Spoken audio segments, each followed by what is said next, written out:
Let's hit it.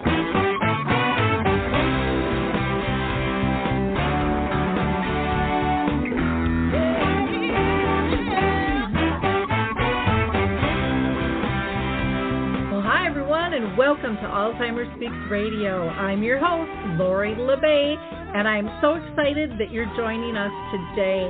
We are going to have a fascinating conversation as usual as we learn from people all around the world at all ages and stages of life. Stay tuned as we shift our dementia care from crisis to comfort. All right, here we go. What you think about, you will bring about.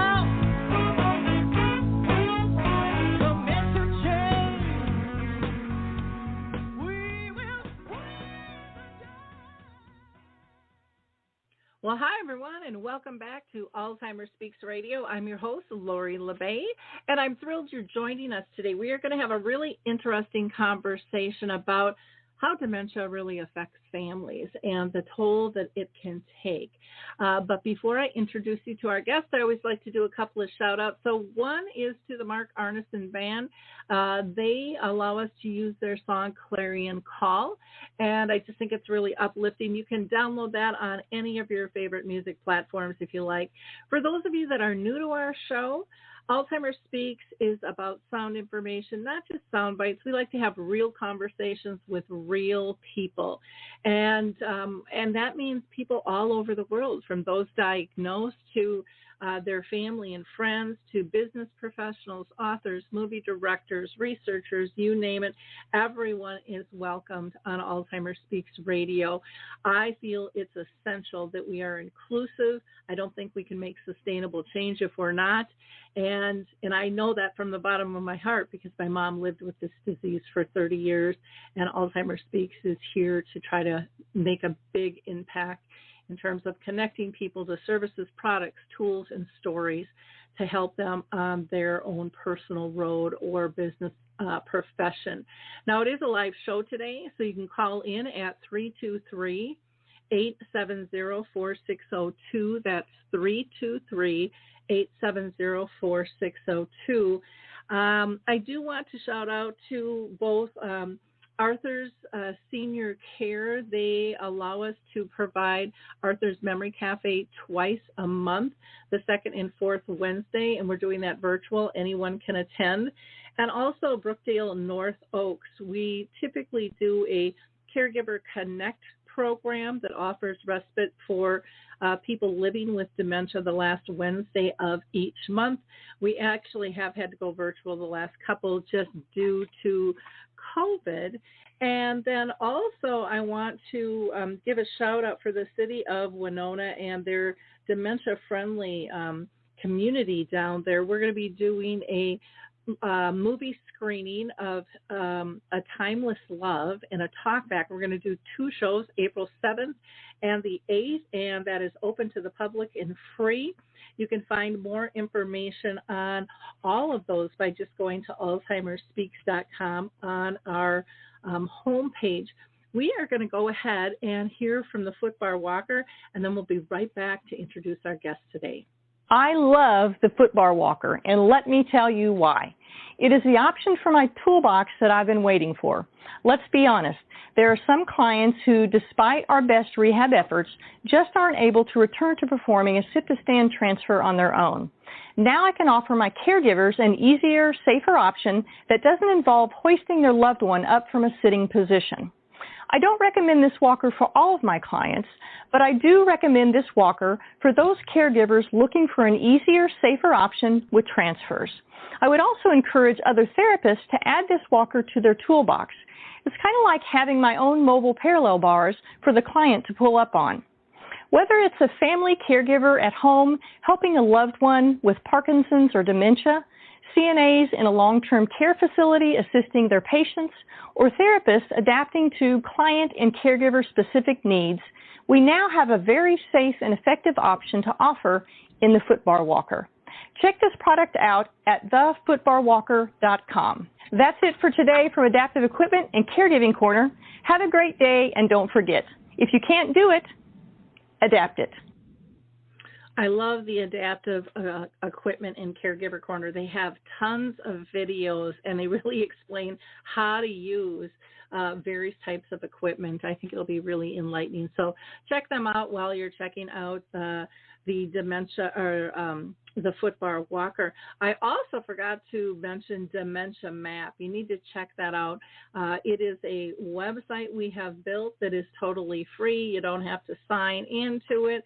And we have over 150 different categories you can search.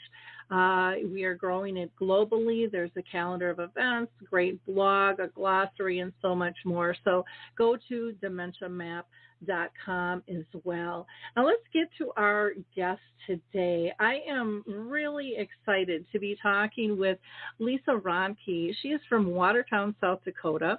She worked as a sales and marketing professional, an event planner, and most recently a project manager for a paralegal firm that was local there. And she's now retired. Needless to say, given that skill set, she's a good organizer.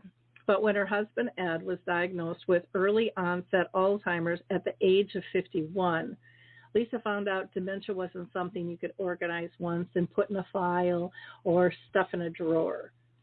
Dementia, as we know, has a mind of its own.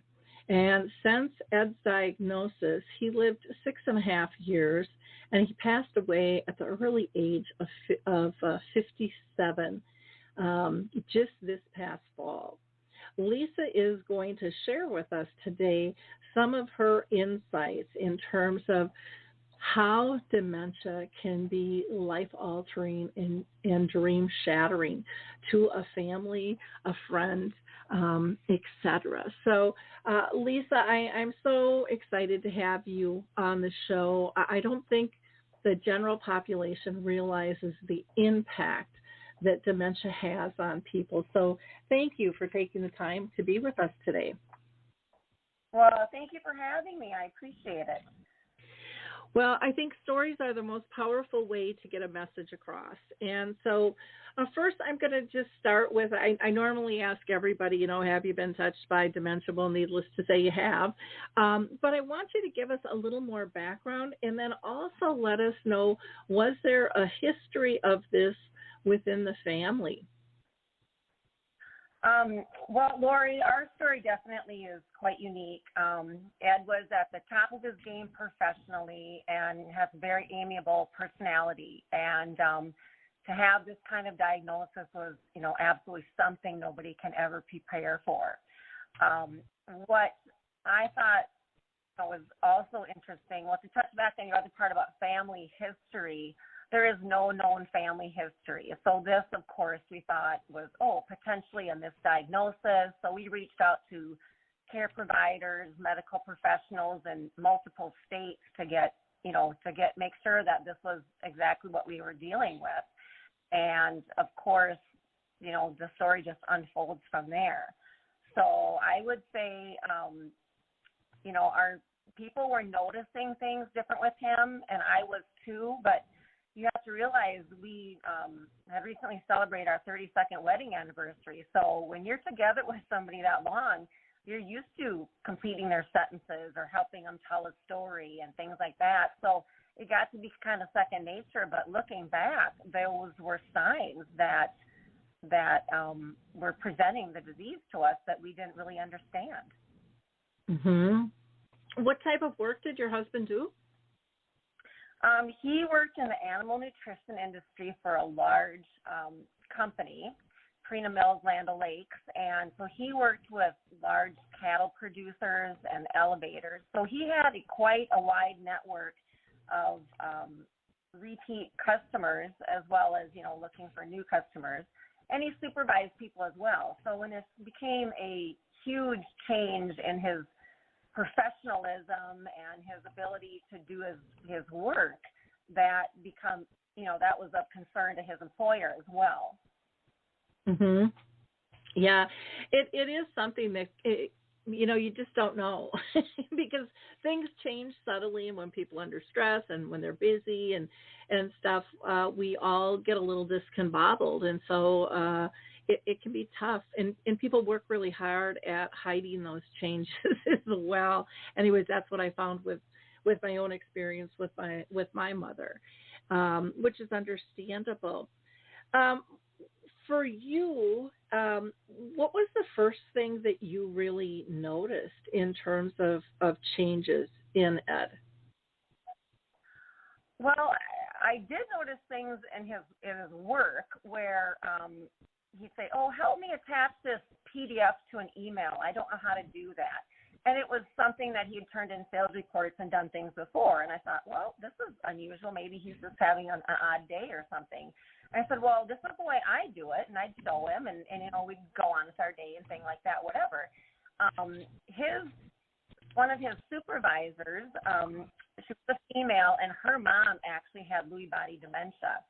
And she was the one that actually noticed it more with his work. And she was the one that brought it to the attention, to have a meeting and things like that. So professionally, I think that was when I had more of a reality check, and then I kind of did the math backwards in my head, like, oh, I have been noticing things. But like I mentioned earlier, I didn't really notice there were signs.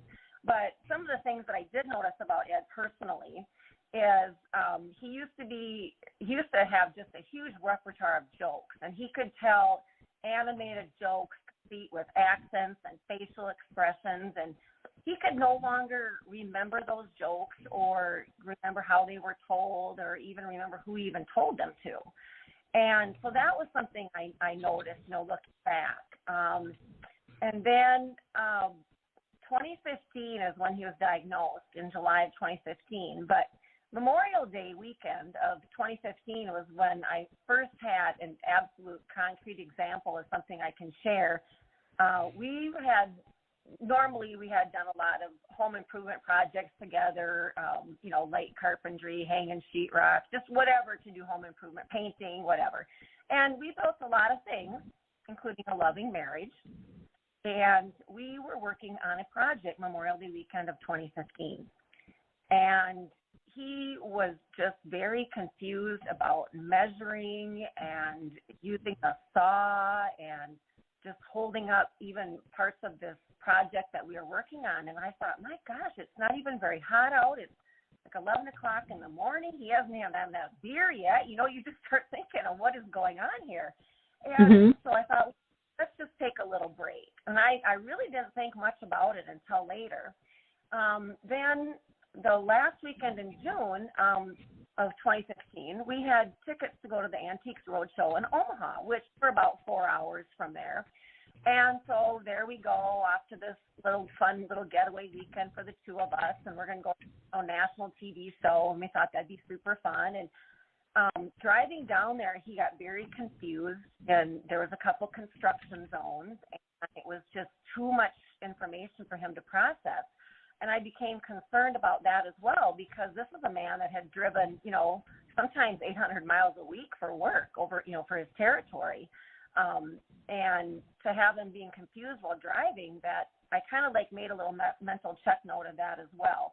And even when we were at the venue, it was very overstimulating with the lights and the banners and the sounds and just a lot of activity going on, which he was having difficulty processing, which this is something that this was very unusual for him to have this type of issue. So those were some first things. And then additionally, that same weekend in June, we came back home on that Saturday and went to church that Sunday morning. And we live about 10 minutes from our church. And I was driving. And in that 10-minute drive from our church to come home, we had the same exact conversation 4 times. And that's when all the bells and whistles went off, like something is wrong. And, you're wondering, is this a brain tumor? Is this what is going on? Is he dehydrated? You don't even know but it was just such a concrete example. And I know that he couldn't use the excuse or coping mechanism of, I was distracted, or, the TV was on, I wasn't listening, because those had been excuses that he used before. And so I knew something that was very unusual that we needed to further investigate. And I did finally call his golfing partner then that night. I went and hid in the bathroom and turned on the fan so he couldn't hear me talking to him. And I called this golfing partner and I asked if he had noticed anything. And of course he did. And then the story started unraveling. And they're like, we thought you knew.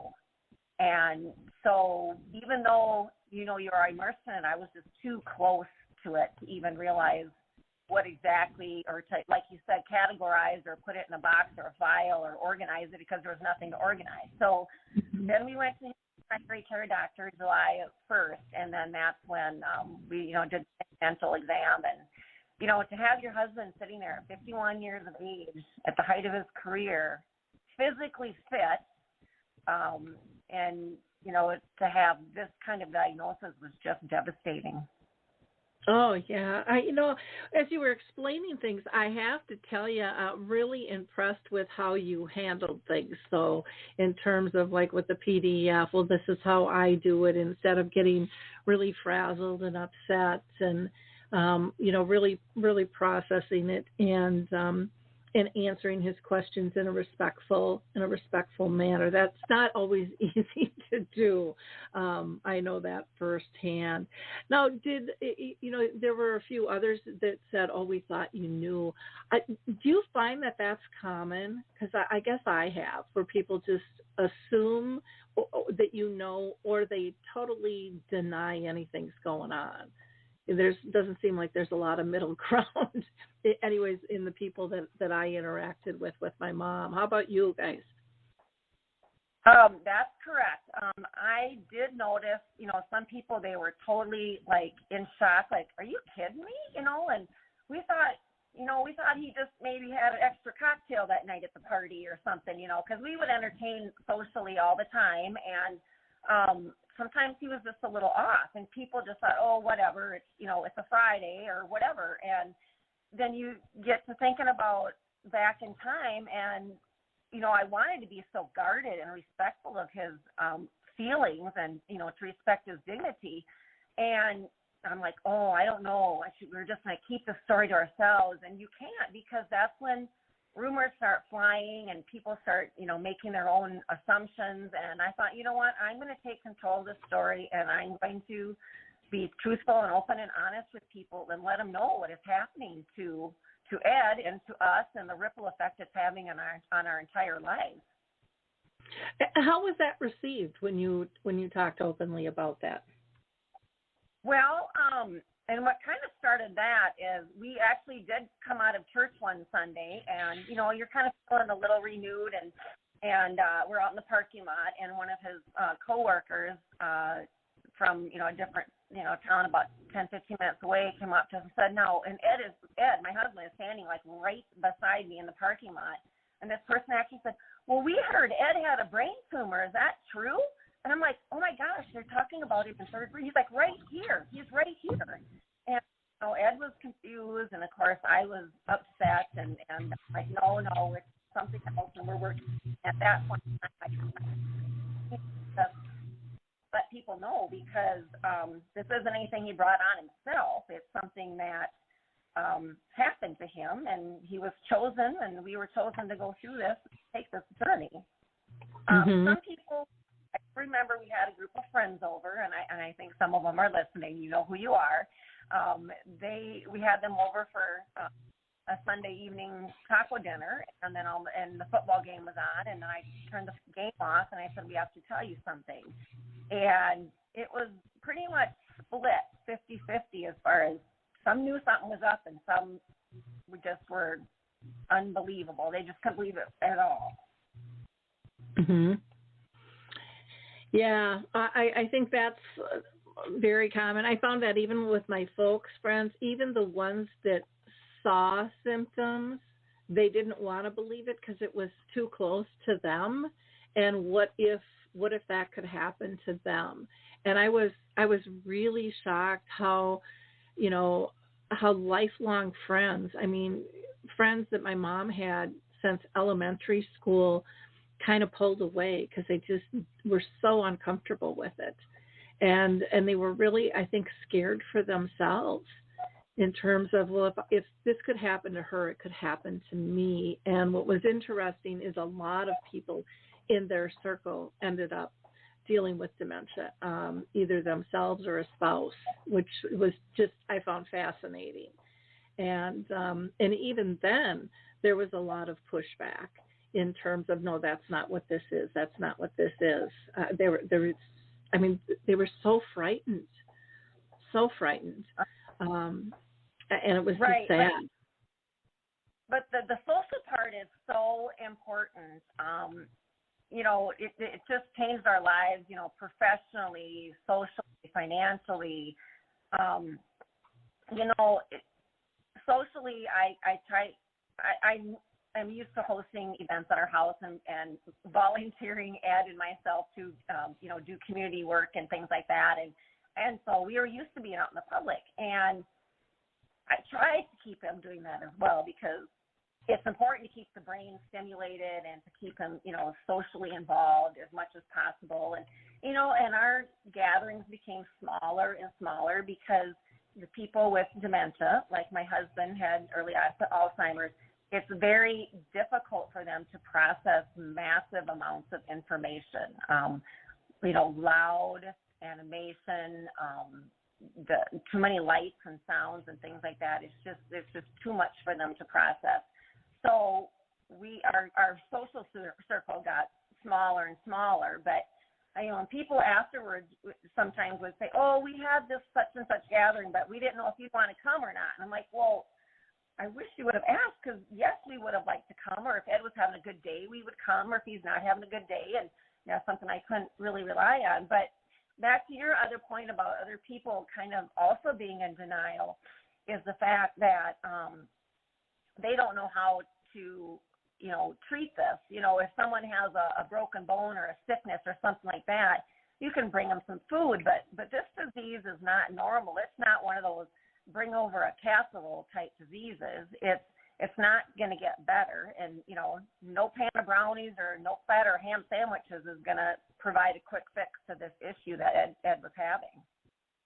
Yeah, definitely. I totally agree with you on that, and I agree too where people make those assumptions. Well, we won't ask, we won't offer, and that can be crushing too, because they don't understand how small somebody's world can get when dealing with this. When you're dealing with so many different dynamics, and like you said, when that window is open, you want to take advantage of it. You want to get together with your friends.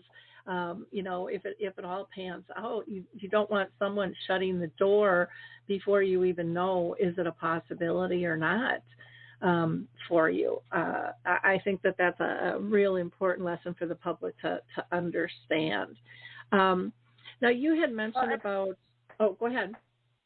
Well, I was going to say, and I respect that, to feel uncomfortable around him, because his new normal was different. He had different abilities than he had before. And I respect that, they wanted to remember him the way they remembered him, the joke telling, command the audience in the room and be entertaining and amiable and all that. And he still was very amiable even to the end, but he just didn't have those same skills. And I understand that people want to keep that, the same of him and not be uncomfortable around him. Mm-hmm. Yep.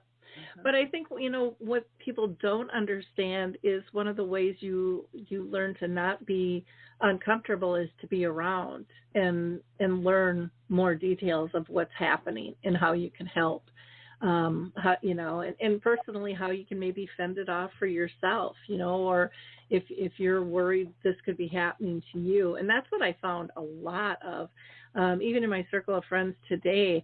I get people asking me all the time, well, I run up the steps to my bedroom and I don't remember what I was going to get. And so right away they think dementia because it's in the news more often.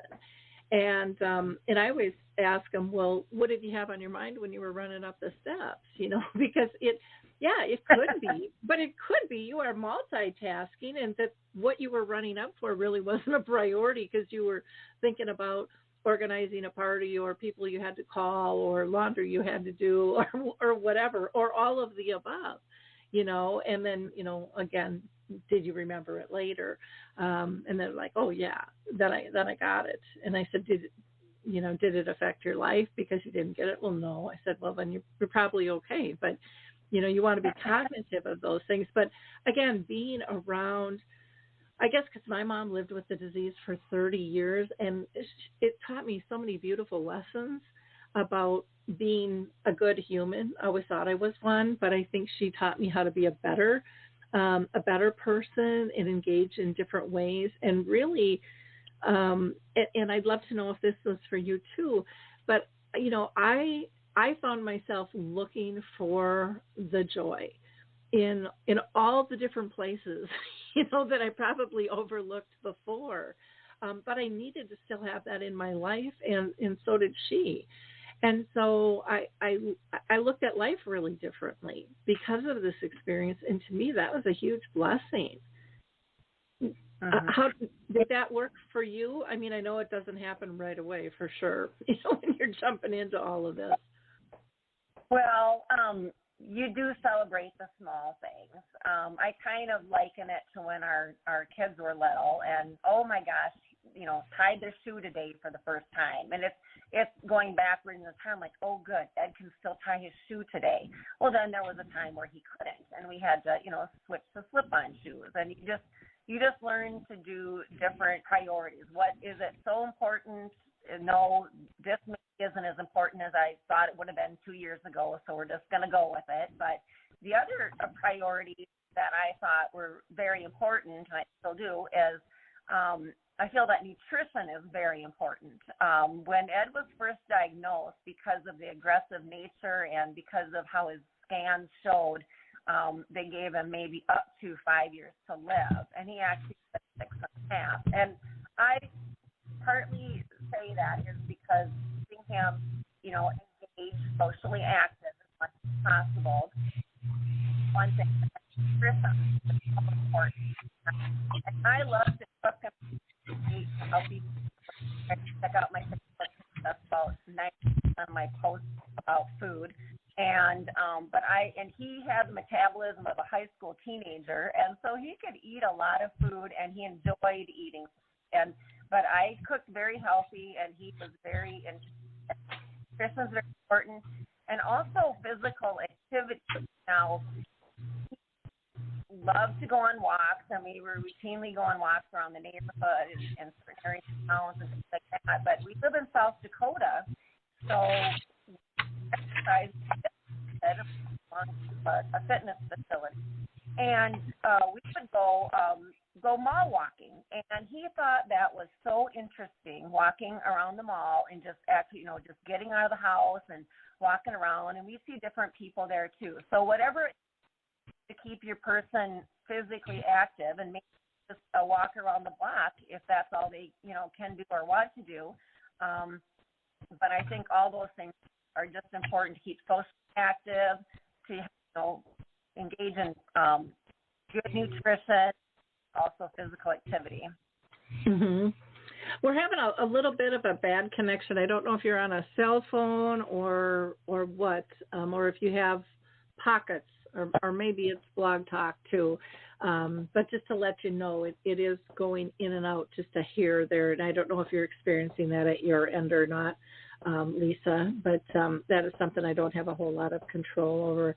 I agree. I think nutrition, exercise, all of those things are wonderful, wonderful pieces to be part of as well. What did you feel you did as a caregiver that would be useful for other care partners and family members out there to know? Well, I didn't know what I didn't know, for one thing. Ain't that the truth? Yeah. Actually, when Ed was diagnosed, I felt like I was at the bottom of a well trying to climb out, because I didn't know which way I was supposed to be going. So I thought, well, you know what? I'm pretty smart. I'm educated. I got resources. I'm going to figure this out. So thankfully, a mutual friend of ours met with us and gave me a chore list. And I thought, what? I need a chore list? I've got a lot to do already. And it was I know. It's a chore list of about 15 tasks, and some were, safety oriented. However, the very first thing on the task list for me was take care of yourself. Mm-hmm. And I looked at him and raised my eyebrows and said, well, of course I would take care of myself. But, as a caregiver, that's something you can easily overlook. So I went through the rest of the reading the task list about, getting alarms on the doors and putting a tracker on the phone or getting the ID bracelet, all that kind of stuff. And then item number 15 on the task list was also take care of yourself. And I thought, you know what, those were some wise words. And, it's something that I didn't even realize the kind of commitment it took as a caregiver. Ed stayed home with me, and I worked. In COVID, March of 2020, my office sent us to work from home, which to me that was, a godsend, because I didn't even realize, what was lying ahead in the next, year and a half of my life. But just to have, to be home, working from home, he didn't come and bother me while I was working, but it was just, I had less anxiety worrying about what could be happening, because he was pretty fully functioning until June of this year, or June of 21. I fell off an 8-foot ladder and skid across the garage floor and broke my hip and had to have a total hip replacement. Oh my goodness. Yeah, that leads into my next point. So there I am, incapacitated, and Ed is home with me, but he's the only one. No one can hear us. No one can see us. I have the garage door shut. I had to get over to my phone. This is the short version. And I had to get somebody to the house to take care of him before I called the ambulance for me. And so I asked him for help, and he didn't understand the situation. He says no, and he took off. So anyways, I got to my third person on my list and got a neighbor to come over and took care of him. He was just out in the garden pulling weeds and stuff, and then the ambulance came. But that day, a lot of things happened. It was a huge reality check, because my surgeon said, you can't go back home and take care of him, because you need to do. And I said, oh, listen, it was the first thing on that list, isn't it? And so between that, on a Thursday, and it was determined that Ed would have to go into a memory care facility, and he had a sister, my 2 sisters, and our 2 sons checking in or staying with him or taking care of him. And it was until that Saturday, one of our sons came in the hospital and said, Mom, you can't do this anymore. It takes 5 of us to take care of him. I said, oh, you just don't know his routine. And he's like, no, you can't do this anymore. And maybe it'd be a good idea if Dad stayed in memory care, give you a break and whatever. And then the second son came the next day and gave me the same exact speech. So, the tough love from your kids is wonderful. And it was a good reality check that I didn't even realize everything that I was doing. It was almost like I was in a robotic motion. So as a caregiver, you need to take a step back and take a look at what you're actually doing and not doing. I actually think early on, another recommendation from a friend is to find something that inspires you and gives you an escape. Like we mentioned, there's no cure for this disease or this diagnosis. And I've always been interested in photography. So I got back into my landscape photography and have reignited my interest in that. And every once in a while, I just go off and take some sunset pictures or whatever. And this was far easier during the early time of Ed's diagnosis when I could leave him alone. And I have now created a line of inspirational cards, 5x7s and 3x5s. I don't sell them. I just use them as my currency to help people, and they help me. Like if I have a neighbor that helps me with something or whatever, it's just kind of one of those things that you do for people, or they make nice well. But you need to find something for an outlet, something to re-energize yourself and give yourself a little break from your new normal. The other thing I would like caregivers to know is that, even though this disease has been in the news a lot more recently, as you mentioned, people would often, as they do, say, oh, let me know if you need anything, and they're on their way. Well, I didn't know what I didn't know. And we, stoic Midwesterners, we have difficulty asking for help. So if you do know someone with the disease, whether it's your friend, neighbor, coworker, whatever, please reach out to their caregivers because they need you. They don't know they need you, but they need you. Even if you, as a friend, go over and volunteer to come over to the house for a few hours and just sit with the loved one, with the affected person, so that the caregiver can go get her hair done or go to lunch with a friend or run or get some other things done uninterrupted, that would have been very helpful. Or even though the person with dementia has different abilities, even if someone would come, if someone would have come and picked up Ed and taken him for a ride out in the country, by the old farm ground or around the lake or just a different, scene. And of course, I did have to help him in and out of the vehicle and help him with his seatbelt and things like that. But to have him have a break and be around someone that he's familiar with, but to give the caregiver a break. Yeah, those are all really good points. I had someone just email me and said when you were talking about, taking care of yourself when you fell off the ladder and you look at the world very differently. I mean, here you can't even call an ambulance till you have someone to care for him. Nobody wants to be in that position to have to hold off on care, and then having people that understand, what his needs are.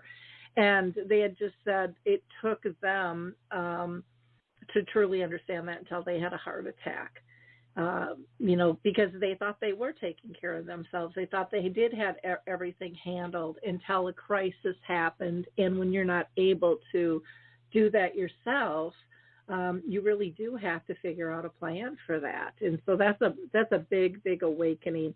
I loved when you talked about get something that inspires you, because you still have to be connected to life, and you still have to find ways to fill your heart and feel purposeful and feel calm and joyful. I love that you're doing the cards. I'd actually love to see you do those on Etsy or something like that where they could be sold. I think we need more kind of caregiver cards and inspirational cards for people, even if they're just blank, that support the cause and were developed because, of the diagnosis of living in this world and knowing how important it is. Because even just seeing somebody's photos or artwork or whatever it might be, their creativity, I think, brings calm to people. And I think that that's all easily shareable, that emotion of calm and gratefulness and beauty. And then when you talked about, really tapping into people and teaching people that, don't go by what the care partner says, that I've got it handled, because most people feel that's what they're supposed to say. Most people feel they're being judged by other people if they don't have it handled. And it really is, a lot of those little things mean so much. Like you said, to go get your hair done or take a nap or run errands or have a cup of coffee, and taking them for a drive. My mom used to love to go for a drive. But again, if people don't understand the disease and, who's getting into the car with them and how to respond, that may feel like too big of an ask for them if they haven't experienced that. So there's just so much education that needs to be done. Now, were you involved with support groups at all? And if so, what are your thoughts on those, and what kind of support groups were you involved with, if you were? Yeah, I am involved in a couple of support groups. Before we talk about that, I just did want to circle back to my cards. They are blank on the inside, and I have photography on the front, and then photography on the back, and then inspirational sayings on the back, so people can actually use them for things or some type of care letter or whatever. So they're very multifaceted. You'll probably be getting some. Wonderful. It's stuff like that I would love to see put on Dementia Map where people to go, and because I just think all of that stuff is so important. It just gives people hope. Plus, it gives people ideas of what they could do creatively. And maybe they're not a photographer. Maybe they like to draw. Maybe they like to dance. There's so many different things, but it's endless what can be brought into this arena to help people. It's just endless. And I did want to just touch base on the email you brought up from the other person, the caregiver with the other catastrophic incident. People, get your legal docs in order. Thankfully, right as soon as Ed was diagnosed, we updated our will and our power of attorney and our power of attorney for health care for both of us and all that. And Ed, was still able to sign and everything early on, so we had this all organized, and sooner the better. When I was, in the hospital with a broken hip, and our sons had to, sign him into memory care. I mean, they had that responsibility. We had Ed's power of attorney and healthcare power of attorney listed so that it was me or either one of the sons, individually or together, could act on his behalf, financially or with the healthcare power of attorney. Because had we not had it worded that way, I don't know that they would have been able to sign him in. Mm-hmm. And so that was how we had all that worded. Plus, I had mine worded just so that my sons are in charge of me because of Ed's diminished capacity and limited cognitive ability. And it was very, very hard to exclude him, but for him to make any decisions for me, I didn't think that would have been in my best interest considering his decline, and we didn't know how fast that was going to be happening. So I did actually have all that switched over so that our sons were in charge of my information. And, you need to think, what if you are the one, the caregiver that's, temporarily incapacitated or has some type of issue? Somebody needs to be in charge. Yeah. Oh, exactly. And the other thing that I think is important too is, a lot of organizations give these cards out where, my person has dementia, please be patient with us. But, what we did in our Roseville Dementia Friendly group was we added on there, if something would happen to me, the care partner, you need to know this is my loved one with dementia, and here's an alternative person to call. Because we can get in a car accident, have a stroke, fall off a ladder. I mean, so many different things. And same with bracelets. People say, well, the person with dementia has to have a bracelet. But again, if you're caring for somebody, you almost need a bracelet because if something happens to you, you need to know that they know someone has to care for whoever you're caring for, and to look for that person because they could easily wander off, and be left alone and kind of be in that unknown space. So, yeah, the whole legalities is really important. So thank you for bringing that up. Why don't we go back to the groups, because I think that, support groups, I think, are so beneficial. Oh, they are. So at first, you're like, oh, I think I've got this handled. But there's not going to be a one group fits all for, support groups. And when I say support groups, and more people are attuned to this now because of COVID and a lot of things being done virtually anyway. But, some groups meet in person. Some are online support groups. Your website is just a huge treasure trove of information that applies to people with dementia or not, and just a whole, so there's all kinds of resources out for everybody. So I would say, if you do have a support group or are interested in going to a support group, try it out. And if it doesn't work for you this week, or this month, maybe next month, the topic will, suit your needs a little bit better. But, at first I was kind of frustrated because normally you think of the Alzheimer, the support groups with people being, you know, in their 70s or 80s, or somebody talking about their aunt in their 90s, or, you know, their uncle or something like that. And I'm sitting there, you know, in my 50s, and my husband also, and to have, you know, we're in our working stages of life. We haven't been able to enjoy retirement and things like that. And it's a whole different story when that was our situation. So I found it a little bit frustrating at first until you start looking at, you know, the big picture, or even learning certain details that are helpful. But ironically, some good friends of ours in town here had another set of friends that lived about 2 hours from here. And ironically, the husband had been diagnosed with the same type of illness as Ed. So Ed was 51 and Ken was 60. And so I met his wife, and we had been on the same parallel path for 6.5 years. And Ken would have a bad day, Ed would have a bad day. We learned how the full moons affected them. And so yep. Yes, I didn't know that was a thing. But so Ken's wife, Sandy, and I have become, you know, really good friends and great supports for each other, and sometimes probably blew up our phones texting with issues and how does, you know, has this happened before? How does this work out? Because I felt we were more similar in our stage of life, you know, working adults, empty nesters, and then having our husbands, you know, careers cut short due to this disease. So she was very helpful to me throughout this whole process. Tragically, Ken also passed away from Alzheimer's. This would have been October of 21, and Ed passed away 6 weeks after him. So when I say they truly had a parallel path, they really, really did. And to have somebody in my life that helped me on this journey, she's just been wonderful. But I have been going, another friend had lost a spouse in a tragic incident and told me about this grief support group at a local church. So I started going to that, a couple weeks ago.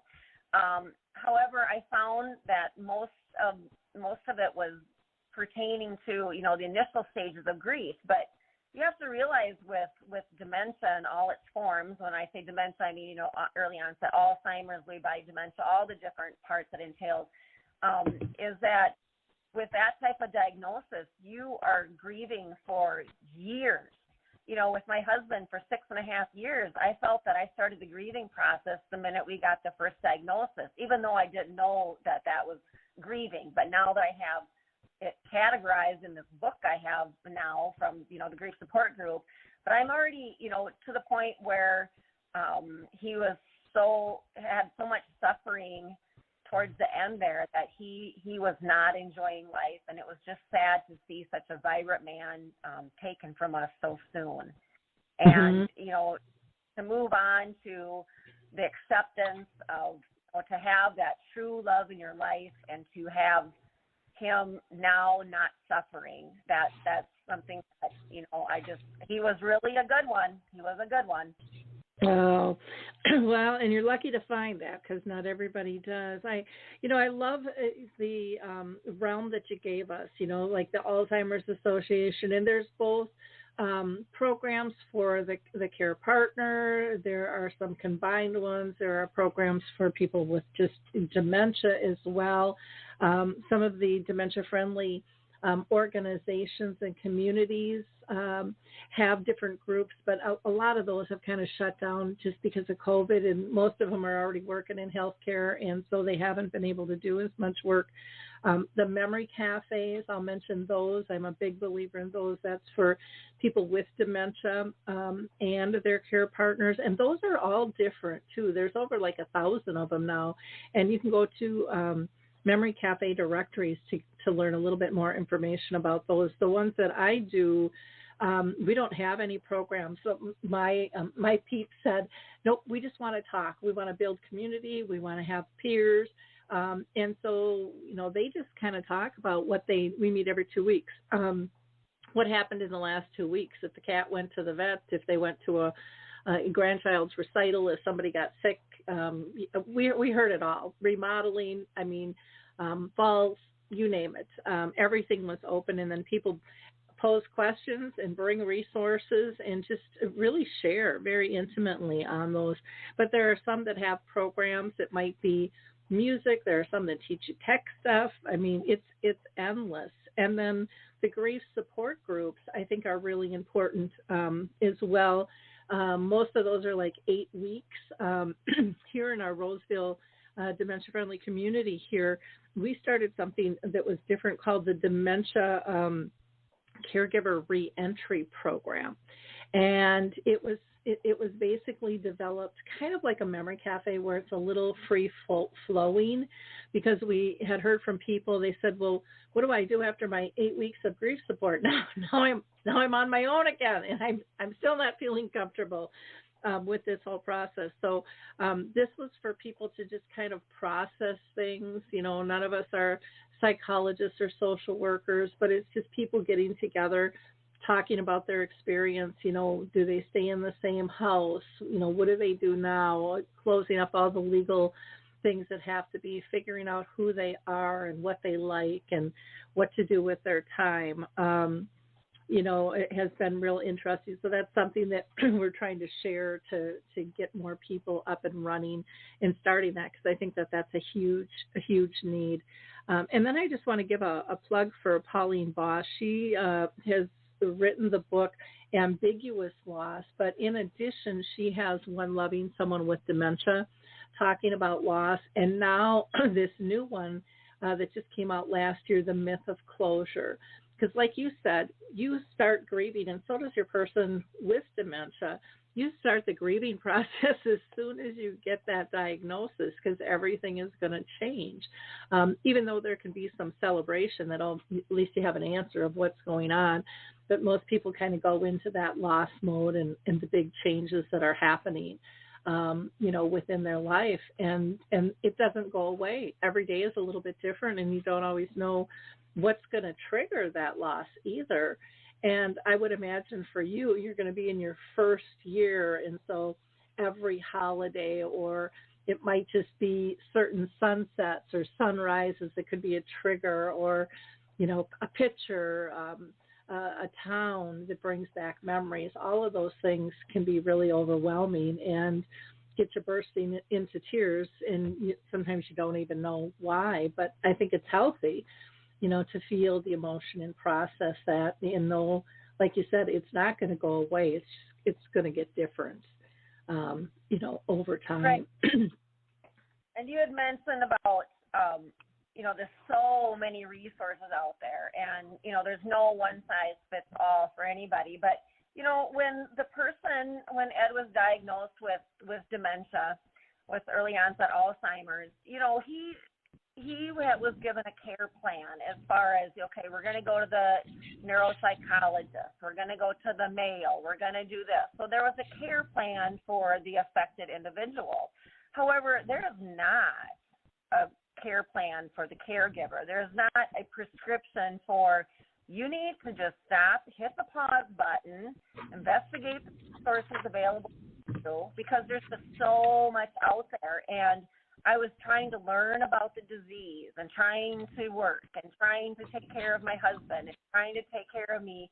And you almost needed a pause button to say, wait a minute, I need to get a handle on all of this, figure out a prescription for my own care plan, what I need to do to help him better and to help, those around us, and to help family members understand it too. He has 4 siblings and extended family, and I have extended, we have a huge network, but it just have to figure out how to explain it to everybody and what you need from them, or what is acceptable. But just to take that time to try and analyze and try and take care of things.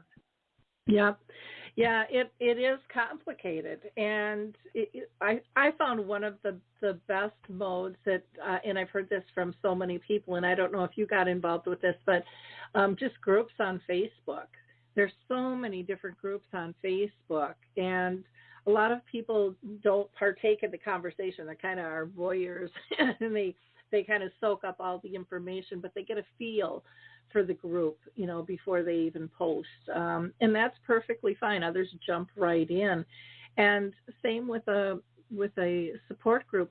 Once you sign up, you're not stuck.